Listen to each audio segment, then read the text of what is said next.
El verso 6, el verso 14 de Romanos, Pablo nos dice que, o nos viene diciendo en los versos anteriores, que los que estamos bajo la gracia ya no somos esclavos del pecado.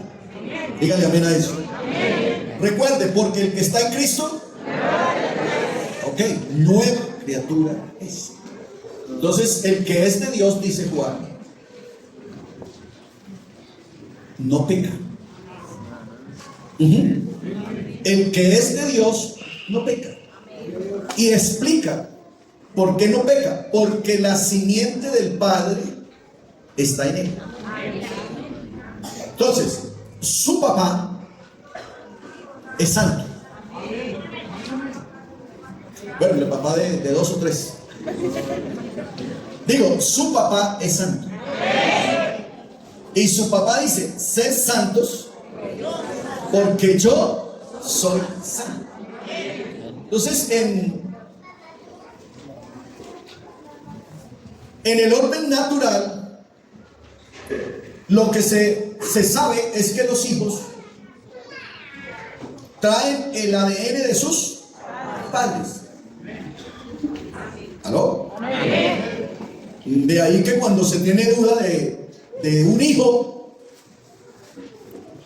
pues entonces se le hace un examen que se llama prueba de ADN. Y lo lógico es que si es mi hijo, entonces saque mi ADN. Pregunto, ¿cuántos aquí son hijos de Dios? ¿Sabe cuál es el ADN de Dios? Él es santo. Por eso entonces Juan dice, el que es de Dios no peca, porque el ADN del Padre está en él. Hola. Y usted dirá, pero hermano, eso no se da, yo peco todos los días. Tranquilo, no se me desespere. Tranquilo, no se delate. Pues que, mire, uno de los problemas de nosotros es que como nosotros estamos en un país tradicionalista, nosotros queremos seguir siendo tradicionalistas. Y hay hermanos pentecostales que se laceran todos los días. Claro que todos los días fallamos y claro que todos los días nos equivocamos. Yo no estoy hablando de eso. Estoy hablando de que el Hijo de Dios ya no es practicante del pecado. Amén. O sea, la simiente del pecado ya no es su ADN natural. Ahora el ADN del cristiano es el Espíritu Santo, es la naturaleza de su Padre. Y reitero lo que dije, Él dice, sed santos, ¿porque qué? Porque yo soy santo. Y Juan, que estuvo muy cerca de Jesús, porque Juan el del Evangelio de Juan el de las 3 cartas de Juan, y Juan el de Apocalipsis es el mismo. Los 3, amén, son la misma persona. Y es el Juan del que la Biblia dice que se recostaba en el pecho de Jesús. Es el mismo del que la Biblia lo llama el apóstol amado. Así que Juan tiene autoridad para decirlo porque conocía bien a Jesús, tenía confianza con Jesús y sabía quién era Jesús. Y Juan dice, el que es de él no peca, porque él es santo. Y cuando usted se entrega a Jesús, cuando usted se hace nueva criatura, cuando usted nace de nuevo, entonces el ADN espiritual de Dios está en nosotros. Es por eso que Pablo va a decir lo siguiente: ninguno puede llamar a Jesús Señor, sino ¿por qué? Por el Espíritu Santo. Aquí creemos en el Espíritu Santo, aquí recibimos el Espíritu Santo. Pero también Pablo dice que Dios nos dio el Espíritu de su Hijo, por el cual clamamos Abba Padre. Amén. Y nadie puede llamar a Jesús Señor, sino por ese Espíritu que hemos recibido de Dios. Entonces yo quiero que usted se asegure de que tiene el ADN de Dios, aunque te equivoques diariamente. Amén. Hace unas dominicales atrás les dije que tenemos un tema en cocimiento, y es que Juan dice: hijitos, les voy a decir una cosa. Juan no, Santiago. Les voy a decir una cosa. Hay pecados por los cuales yo les digo que no se pidan. ¿Aló? Escuchen. Hay pecados por los cuales yo les digo que no se pida, no se ore, porque se llaman pecados de muerte. Aleluya. Pero hay pecados por los cuales sí se puede orar. Levanten la mano los que ya pecaron hoy. Muy poquitos. Estoy en una iglesia casi santa. Claro, los que no levantaron la mano acabaron de pecar, porque acabaron de decir una mentira. ¿Aló? Mire, el hombre que era conforme al corazón de Dios dijo lo siguiente: el pecado está siempre delante de mí, y replica: contra ti solo he pecado y he hecho lo malo delante de ti. ¿Sabe quién está diciendo eso? El hombre que era conforme al corazón de Dios. ¿Qué podremos decir nosotros? ¿Aló? Nos toca decir: ten piedad de mí que soy pecador. Aleluya. Y les enseñaba, creo que en una clase de boga mar adentro. Claro, la mayoría aquí no sabe qué es eso. Amén, porque ellos creen que boga mar adentro es una cosa que se da por ahí en otro país y en inglés. Pero les decía que lo que encontramos nosotros en la Biblia como el día de la expiación, ¿sí van a leer? En la Biblia hay una serie de ceremonias, una de ellas que era de las más importantes para el pueblo de Israel, que era el Yom Kippur, o el día de la expiación. Comenzaba a las 6 de la mañana cada año. ¿Aló? Cada año se hacía el Yom Kippur. Era el día de la expiación, donde toda la congregación de Israel madrugaba, venía por familias. Amén. Por familias se congregaban, y ese día, todo el día, era para confesar pecados. Pero lo que a mí siempre me ha llamado la atención es que había que confesar los pecados no de ayer, ni los de hoy, sino los pecados de hace un año después de Yom Kippur. Entonces, usted celebraba Yom Kippur hoy y tenía que empezar a tomar nota de los pecados cometidos a partir aquí. Cuando llegaba el otro Yom Kippur, usted tenía que hacer memoria de todos los pecados de ese año.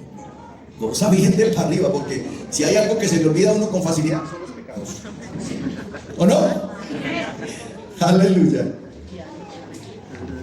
Y el primero que se confesaba era el pastor. Ay, ay, ay. Hagamos un Yom Kippur ahora. ¿Están listos? Venía por familias.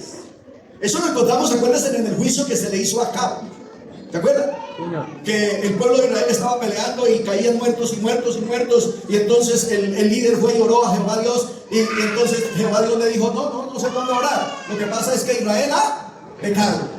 Así que reúna la congregación, santifique la congregación por familia y encuentre dónde está el pecado. Y entonces Josué hizo una reunión parecida a un Yom Kippur y empezó a llamar familia por familia. Entonces decía: hijo mío, venga para acá y confiesa su pecado. Entonces había que decir, hasta que llegaron a Acán. Y Acán vino y dijo: no, pues lo que pasa es que, mano Josué, pastor, vea, no, pues es que yo vi unos lingotes de oro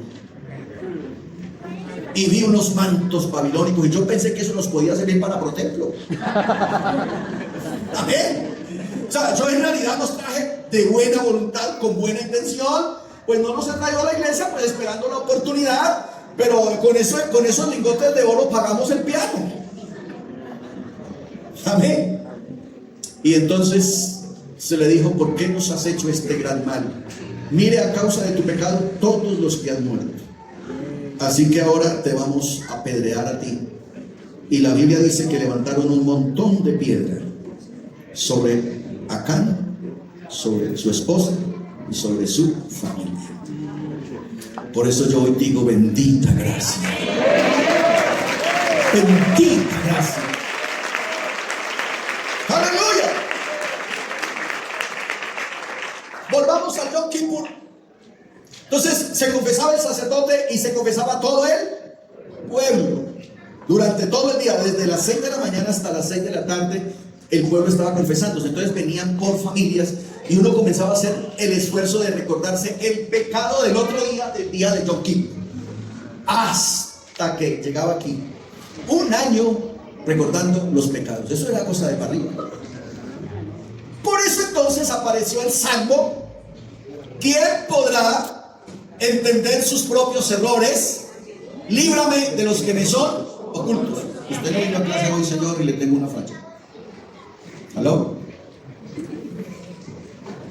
Escuchen, cuando el hombre, la familia hacía esfuerzo por recordar y recordar, ya llegaba el momento que no me acuerdo de más.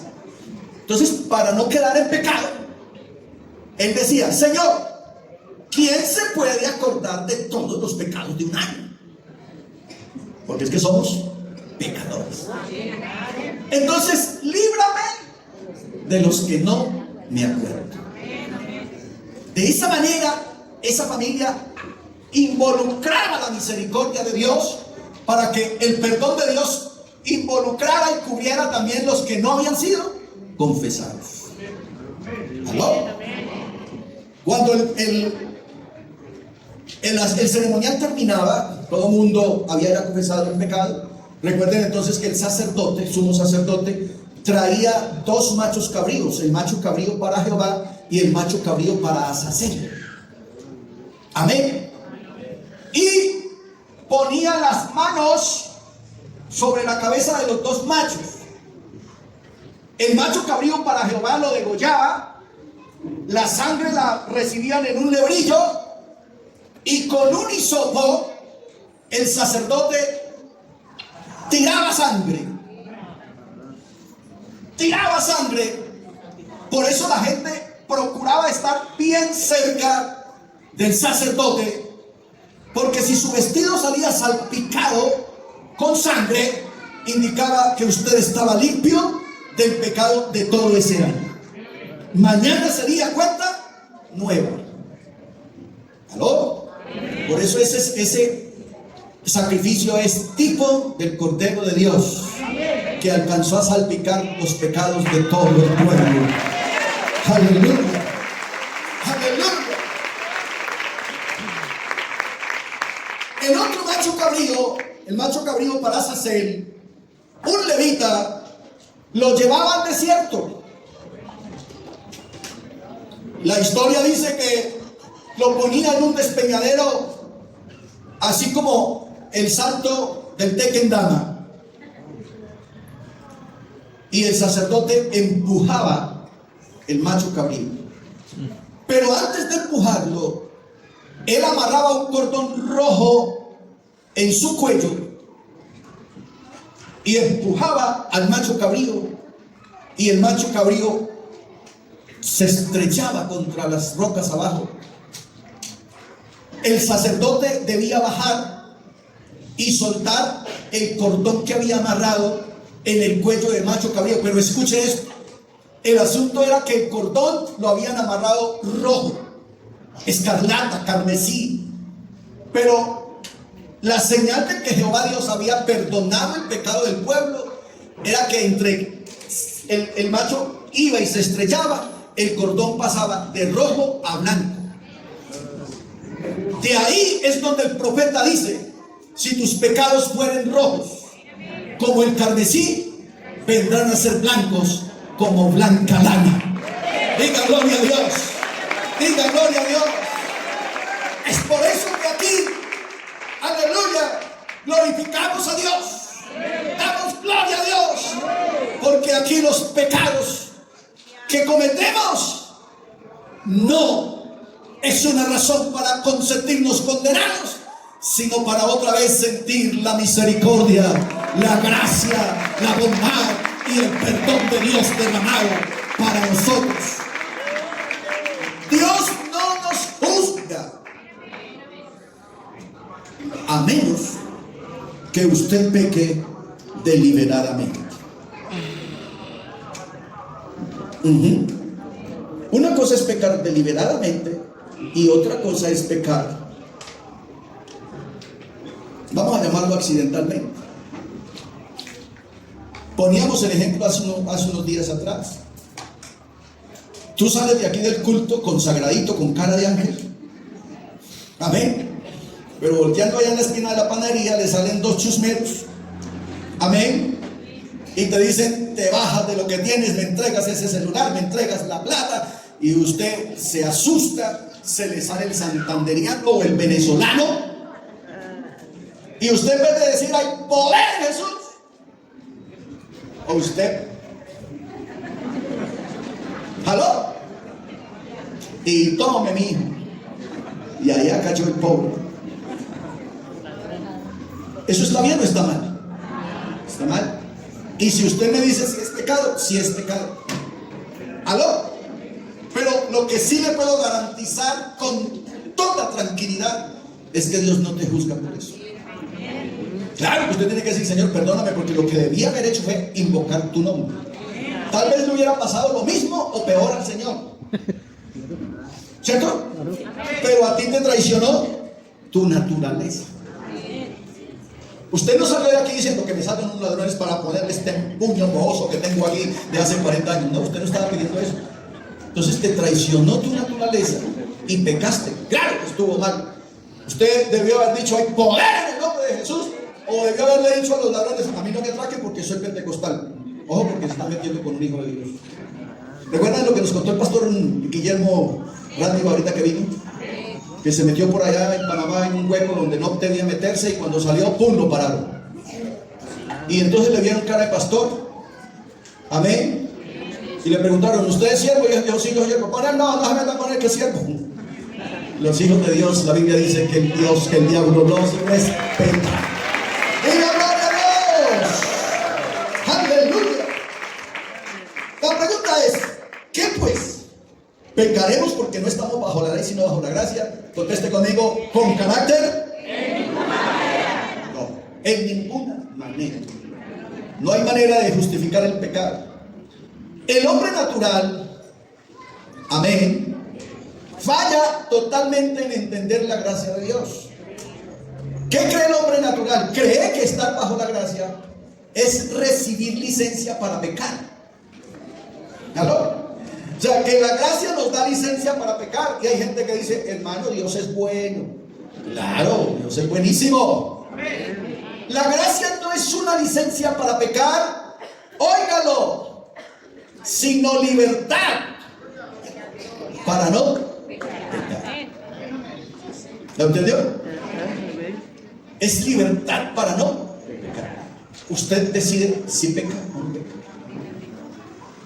Mire, no conozco el primer caso, y me ha tocado manejar muchos, no conozco el primer caso donde usted vaya caminando, por de afán que vaya, va caminando, y pum, se tropezó, cayó encima de una vieja y adulteró. ¿Aló? O sea, eso no ha pasado ni va a pasar. ¿Está conmigo?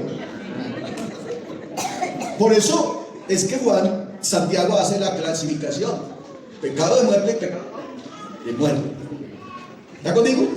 Entonces, la gracia no es libertad para pecar, sino libertad para no pecar. Porque Dios en nosotros ha puesto la unción del Santo, la autoridad del Espíritu Santo, y los pentecostales sabemos decir sí, pero también sabemos decir no. Que se tome esta cerveza, pero espere a ver si. No, qué pena, yo no tomo. ¿Aló? Ya. hecho, échemela si quiere. O sea, usted me puede bañar a mí en cerveza y yo no peco. Amén. Me puede meter en un barril de cerveza y yo no peco, pero si me tomo una copita ya pequé. ¿Aló? A mí no me hace pecador estar en medio de un mundo pecador. El otro día un señor en la iglesia pidió oración por trabajo. Y oramos para que el Señor le diera trabajo. Y el lunes tenía trabajo. Pero no lo aceptó. Y entonces, ¿y por qué no lo aceptó? No, hermano, esa empresa está llena de perversos. O sea, él quería conseguir trabajo en una empresa donde solo trabajaran ángeles. Porque hay gente que cree que no es posible ser santo en medio del mundo. Recuerde que hemos venido martillando. Ustedes están pero no son. Aleluya, están pero no son. Y estando somos luz del mundo. Y no participamos de las obras infructuosas de la carne, porque somos hijos de Dios. Diga gloria a Dios. Entonces usted no tiene que andar como un caballo con sorda, con tapaojos, y no puede mirar para ninguna parte. No, Señor. Estamos en el mundo. Amén. Y uno ve pecado en todas partes. ¿Sí o no? Por eso es un error. Y valga aquí la pena, valga la ocasión, que los papás dicen: no, hermano, vamos a meter un hijo a estudiar en un colegio público. No, eso se corrompe ese muchacho. A esos cristianos yo los llamo cristianos con espíritu de calado. O sea, son muchachos que yo los voy a criar en una vitrina. Y claro, ser santo en una vitrina es muy fácil. Pero ser santo fuera de la vitrina es otra cosa. Y tarde que temprano ese muchacho tiene que salir de la vitrina. Entonces, deje que su hijo viva la vida que tiene que vivir. Que estudie en el colegio que tenga que estudiar.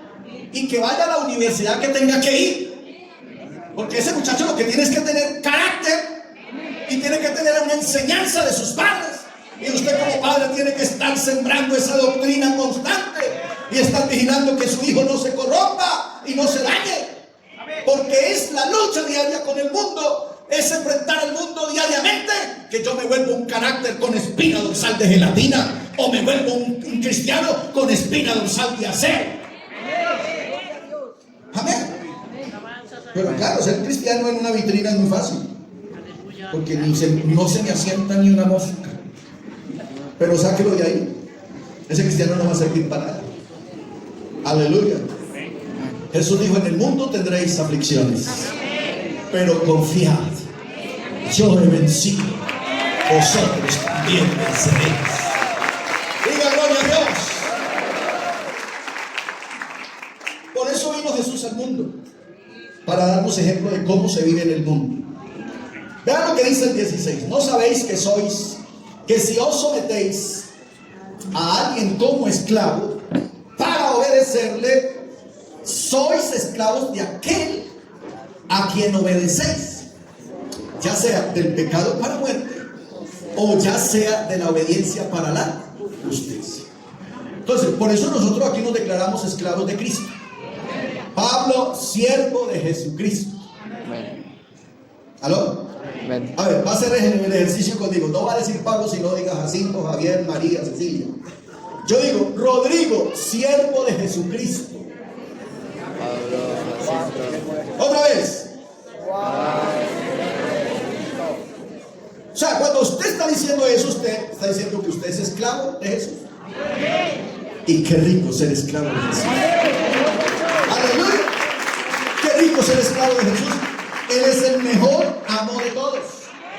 Recuerden que en el Antiguo Testamento había otra ceremonial que se llamaba el día del jubileo o el año del jubileo. ¿Qué era un jubileo? Un jubileo se daba cada 50 años. ¿Cada cuánto? 50 años. Cada 50 años. ¿Qué se hacía en ese jubileo? Se debía liberar a todos los esclavos. ¿Aló? Todos los que estuvieran esclavos ese día debían salir libres. El que estuviera en la cárcel debía salir libre. El que debiera plata en el banco, esta me gusta harto. El que debiera plata en el banco, la deuda le quedaba bonita esa, ¿sí o no? Ojalá hubiera jubileo, por favor, porque tengo una deuda ahí pendiente. Amén. Mejor dicho, el jubileo lo que hacía era restaurar al hombre. ¿Aló? Ojalá algún día tengamos la oportunidad de estudiarlo desde la óptica teológica para que nos demos cuenta que nosotros también estamos en un jubileo. Entonces era restaurar al hombre, devolverle al hombre lo que el hombre había perdido, ya fuera sus hijos, ya fuera su esposa, ya fuera sus bienes, ya fuera sus haciendas, o si estaba esclavo quedaba libre.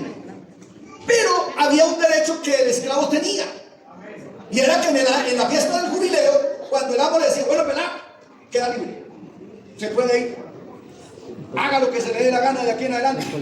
Pero el esclavo tenía un derecho y él podía decir, yo no me quiero ir, yo me quiero quedar aquí porque estoy amañado con su trato, estoy amañado con lo que usted es conmigo, yo no me voy. Entonces el amo decía, listo, estoy cumpliendo con lo que la ley me manda, te estoy declarando libre, tú no te quieres ir, entonces no habrá otro jubileo para ti. A partir de hoy eres esclavo para siempre. Entonces le abrían un hueco aquí. Por eso muchos cristianos ya se lo abrieron. ¿Se han visto que algunos cristianos se meten en una tuerca aquí? ¿Aló? Le abrían, le horadaban el óvulo de la oreja, indicando que a partir de ahí él obedecería atenta y humildemente la voz de su amo para el resto de su vida. Pues déjeme decirle que Jesús un día dijo, váyase, ustedes quedan libres. Amén. ¿Se acuerdan de 3 palabritas que un día estudiamos aquí? Agorazo, hexagorazo, lutro y apolutrosis. 4. Agorazo, comprar en el mercado. Hexagorazo, sacar del mercado. Lutro, poner en libertad. Apolutrosis, quedarme en la casa del esclavo para servirle y darle gloria. Entonces Jesús dijo, se pueden ir, pero un hermano nuestro nos representó y dijo, Señor, pero ¿y a quién iremos? Diga conmigo, pero ¿y a quién iremos? Si solo tú tienes palabras de vida eterna. Aplauda el nombre de Jesús.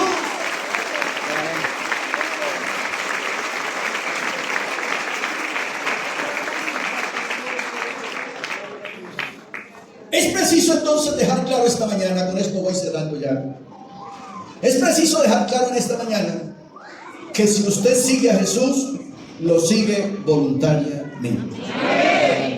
No, ese amén no me sigue. Ni a Dios tampoco. Porque ¿cuál sería la gracia de que tú estés aquí obligado? Lo grande de esto es que sigamos a Jesús voluntariamente. Voluntariamente. Pero ¿a quién iremos? Dice esa expresión absoluta. Pero ¿a quién iremos si solo tú tienes palabras? O sea, me pueden conseguir el amo que quieran, pero no hay uno mejor. Y menos si ese amo se llama diablo. Menos. Y resulta que solo hay 2 opciones. O usted tiene de amo a Cristo, o usted tiene de amo al diablo. Por eso necesitas decidir hoy de quién eres esclavo, a quién tú le sirves. Porque mire lo que dice: ¿no sabéis que si os sometéis a alguien como esclavos para servirle, obedecerle, sois de esclavos de aquel a quien obedecéis, ya sea del pecado, dígalo, del pecado para muerte, o qué, o de la obediencia para la justicia. ¿Qué escoge usted? ¿Disfrutar y vivir en el pecado y te morirás eternamente? ¿O decirle no al pecado y hacerse esclavo de Jesucristo para tener?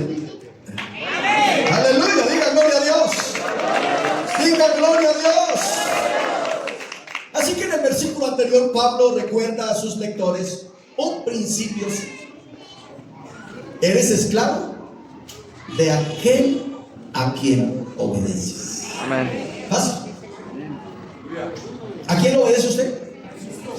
Si obedeces a Jesús, eres esclavo de Jesús. Pero si obedeces al pecado, eres esclavo de él. Sencillo. Sencillo. Ahora, si quieres cambiar de amo, gloria a Dios. Amén. Y estoy hablando en los dos sentidos, porque hay gente que está aburrido aquí. Bueno, si está aburrido con el trato que Dios le da, pues hay un Señor que lo está esperando, que lo va a agarrar a patadas. ¿Aló? Y entre mejor le sirvas, más mal te trata.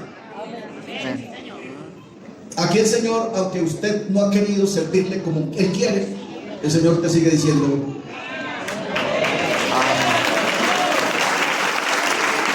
aleluya. Bendita gracia, dígale amén a eso. Además hay otro principio que el apóstol nos recuerda, que está implicado en el versículo: ninguno puede servir. Eso sí que es imposible. Para aquellos cristianos de medias tintas, de medias aguas, que ni es mundano ni es cristiano. Entonces él en la universidad, nadie sabe que es cristiano. En el barrio, tampoco. Él de esa puerta para afuera se porta como cualquier ser humano, pero de esa puerta para acá le nace una aureola. Aleluya. Pues déjeme decirle que la Biblia dice que eso no es posible. No es posible que usted pertenezca a dos amos, porque cuando le sirve a este, se le enchicha a este. ¿Aló? Entonces lo más sabio y lo más inteligente aquí es tener un amo. Yo en lo particular me quedo con Jesucristo. Digo, yo en lo particular me quedo con Jesucristo, porque Él paga muy bien. Él me trata muy bien.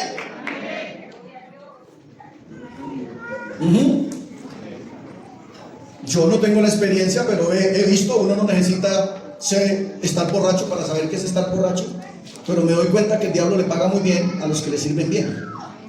Y si no, porque la picota está llena de gente.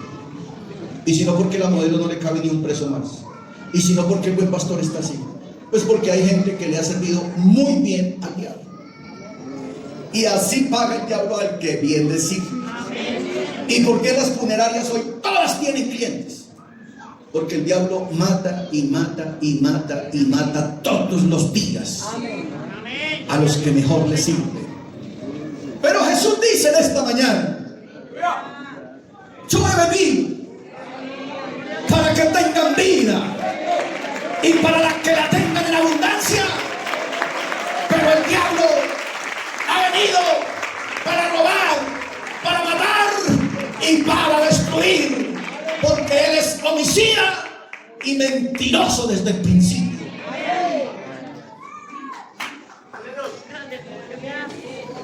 Cualquiera aquí que tenga poquita inteligencia, creo que está en la capacidad de escoger entre lo uno y lo otro, entre la una oferta y la otra.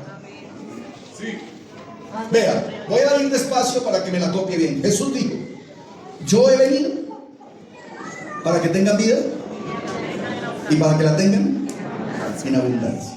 El que en mí cree no se pierde, sino que tiene vida. Eso dice un amo. Pero el otro es ladrón, es homicida, y al que bien le sirve lo asegura matando, y al que mejor le sirve lo deja lleno de cicatrices. Y usted sabe que sí, porque aquí hay gente que tiene cicatrices y marcas en su cuerpo, porque el diablo los marcó cuando estuvieron en el mundo. Amén. Nuestro amo no marca, nuestro amo sella.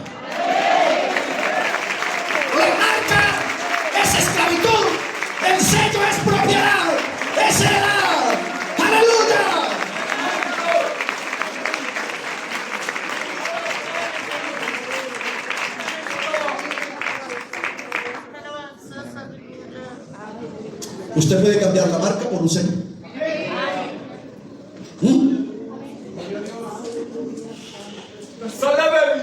Jesús te puede sellar esta mañana. Amén, amén, amén. Ha enviado el Espíritu de su Hijo, por el cual clamamos Abba Padre. Y entonces miren cómo aquí hay un juego de palabras extraordinariamente maravilloso, porque estamos hablando de amo, pero a la vez estamos hablando de padre. Pero hay un padre que es cruel, que maltrata, que patea, que insulta, que difama a sus hijos. Pero hay un padre que nos ama con amor eterno. ¿Ah? Aleluya. Oh, qué rica es la palabra de Dios. Qué buena es la palabra de Dios. Qué bendita es la palabra de Dios. Qué dulce es la palabra de Dios. Qué eterna. Qué profunda es tu palabra, Señor.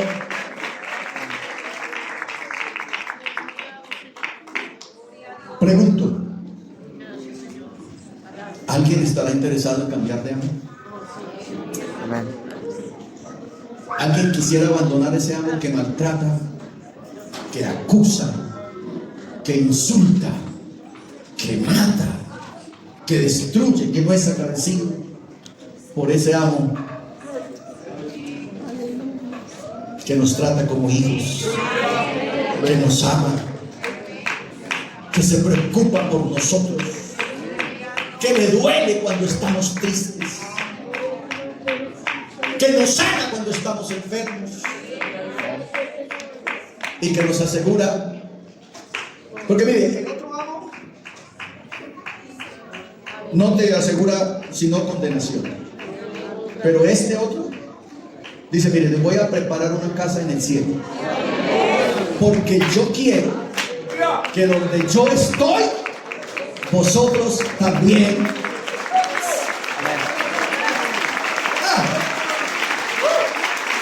¡Aleluya! La pregunta es: